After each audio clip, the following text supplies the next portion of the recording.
What's up, BullFit fam? I'm Sophie. Today we have something fun and exciting for you guys.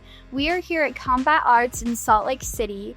I'm here with Lauren and we're going to be learning some Jiu Jitsu today. My experience with Jiu Jitsu thus far is 0. I've never done it. I've watched it on TV, but that's the extent of it. And so we are going to learn a few things. Lauren, give us a little bit of background. What's been your experience within the sport? Sure. My name's Lauren. I've been training Brazilian Jiu-Jitsu for about 9 years now. I'm a brown belt under Professor Pedro Sierra here in Salt Lake City. I've done it pretty consistently 3, 4, 5 times a week for about the past 9 years. I've competed locally as well as out in Las Vegas and California at big national tournaments at, white all the way up through purple. I'm a new brown belt, so looking forward to getting in there when the time comes.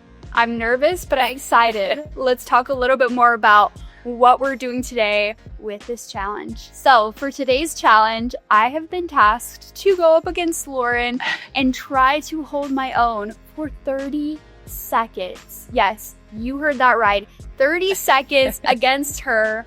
We're gonna try to not get submitted by that time frame. So wish me luck. Yeah. See what happens here. Let's do it. 3, 2, 1, fight.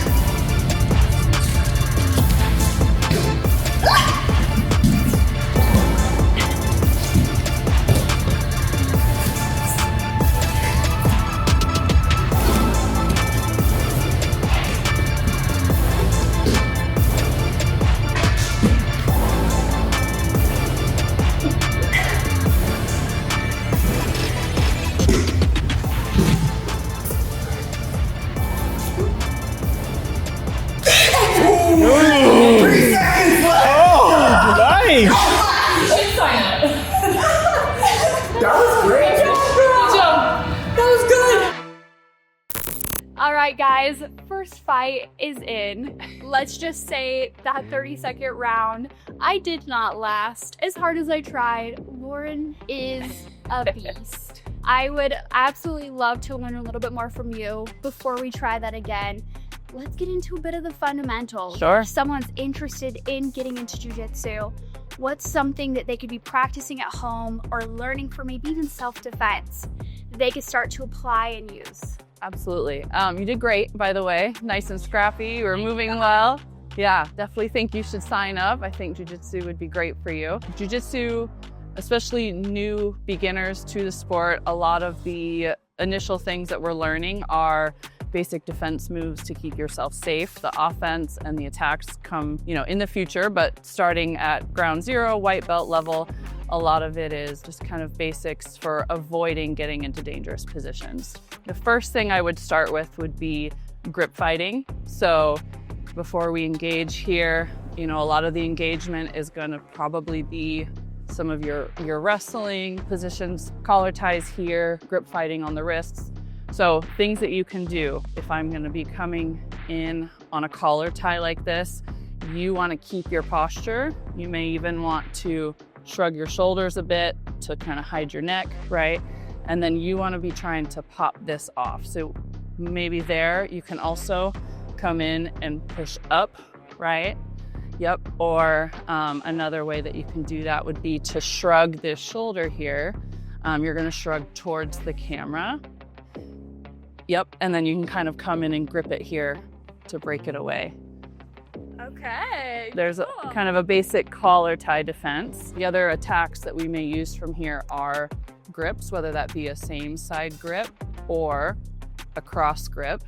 So if someone's going to try to put their hands on you, you want the most efficient way to try to break out of that. We want to go towards where the grip would break, right? So we don't want to go into the circle. So if you grab my wrist here, I'm always going to try to break towards the thumb and finger there. You want to go towards the opening. So if you grab me with the same side, good. I can even break it here. But again, I'm always going towards the thumb and the finger. You want the break in that connection there. Because if I just hold on and you're just pulling back, that's really easy for me to keep my grip. But if you post here and kind of go towards that opening, especially if you pop it. Yep. Okay. Yep. That's gonna be a good We're one. like, So grab my wrist here. Yep, same side, sorry. Yep, I'm gonna come here and I'm gonna pop it as I'm going towards that break in your finger there. okay. So if you wanna give that a try. So I'm gonna, grab you. yep, I'm gonna use my other hand and I'm gonna kind of create a counter force against the opening in your grip. And then all of a sudden I've got a grip of my own to be able to start an attack. Okay. You guys, this is so cool. I love it. This is gonna be your initial grip fighting for any kind of match, competition, or conflict that's starting on our feet. Ways to avoid them getting an advantage to be able to take you to the ground how they want. So this is a lot of grip fighting. In our scenario that we did a little while ago, I was able to get in on more of a double leg shot, like a wrestling double leg. So what I'm doing there is I'm trying to get in and around your hips, because then I can step up and take you to the ground, and then that's where that begins. So what you want to do, if you see me coming in, you want to try to create space with your hips, because I need to be right here to be able to finish this takedown. So if you see me coming in, what you want to do is probably post on me, but also you want to sprawl as far as getting your hips back. Yeah, so if you see me coming in, right, I can't complete any kind of takedown if I can't get connection with your hips. Yeah, so if I'm coming in on a shot, you want to create that space while also creating some pressure with your upper body. You're almost going to end up with your chest like on my back to prevent me from coming any closer. So you'll almost end up in like a head and arm position. See how my back is pressuring you down? And then from there, you can bring your both feet back to create that separation with the hips. Okay. So I'm gonna try to shoot. Good. You can go there, or I would even go over me. Over? Yes. So you wanna think of that like the spot between your shoulder blades back here. Okay. That's where you wanna control my posture, because if I can't come up, I can't complete that takedown. Okay. So, and that will also give you the push point off of which you can sprawl back and get your hips away from my shot. Okay. Okay, so I'm gonna come in. Yep, and sprawl, and then you wanna smash me to the ground, because I can't finish this if I'm not close to your hips, making a good connection. We'll try that one more time. So as I try to get to your hips, you wanna try to basically to push my face into the mat and get on top of my back with your chest to create that space. So I'm gonna come in. Good. Yeah, that's better, because there's no way I can really get to that. Yeah, good. Look at that, practice.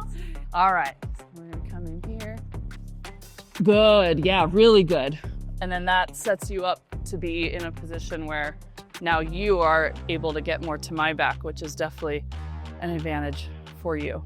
Can I ask you one more question? Yes, absolutely. So maybe closing the void. Yeah. When I can feel myself ending up, I mean, I don't know all the positions Sure. that you can end up, where you have to tap out, right? Uh-huh.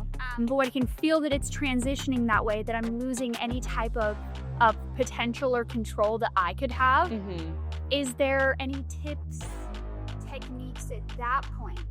Yes, so I would say from our first fight, you did a really good job defending the arm bar, because you're able to turn in and kind of get your arm out. However, with the rear naked choke attempt, I would say the number one thing that you need to do if someone is gonna go for a choke is protect that choke first. I noticed that you were trying to get in a better position, but there was no grip fighting here. As soon as you feel somebody starting to get some kind of choke on you, this is your protection first. You want to be able to keep that airway. Create that separation. Okay. Absolutely, yeah. And then there's obviously dozens of other ways that you can start to work your body to get out of those attempts, but the number one thing is protect your neck, because you know, no matter how big or small they are, you know, if you go unconscious, there's no way for you to be able to protect yourself any further. All right, guys, we are gonna try again. Let's see if I can hold my own with Lauren for that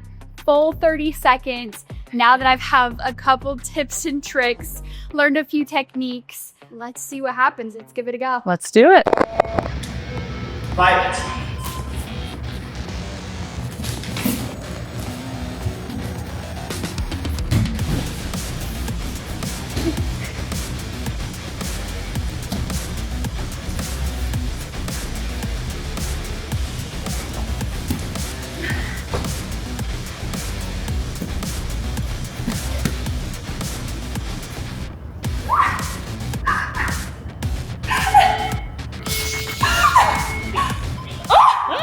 Oh my gosh! I can feel my arm like no. You guys, we did it. You did it. You made it. I made it by the hair on my chinny chin. I think she took it a little easy at the end on me. I gave 110%. She You did great. did about 50, if that. I'm so glad that you showed me a couple tips and tricks. My pleasure. Yeah, you did great. Who would have thought? I'm like, jiu-jitsu is sick. You guys, pretty if addicting. you have not explored it, you absolutely need to. That was like such an adrenaline rush. And like you said, a lot of those moves, I'm like, definitely use them for self-defense to protect yourself. So I think those essential skills, you can use them in so many areas of life. Definitely. Jiu-Jitsu is always growing. So if you're interested at all, just go check out a gym in your area. Check out a few. Most allow free trials so you can get a feel. There's very different gym cultures from gym to gym, different class structures. So kind of give it a try and see what you like. All right, well, that's all we have for today. Bye, Bullfoot fam.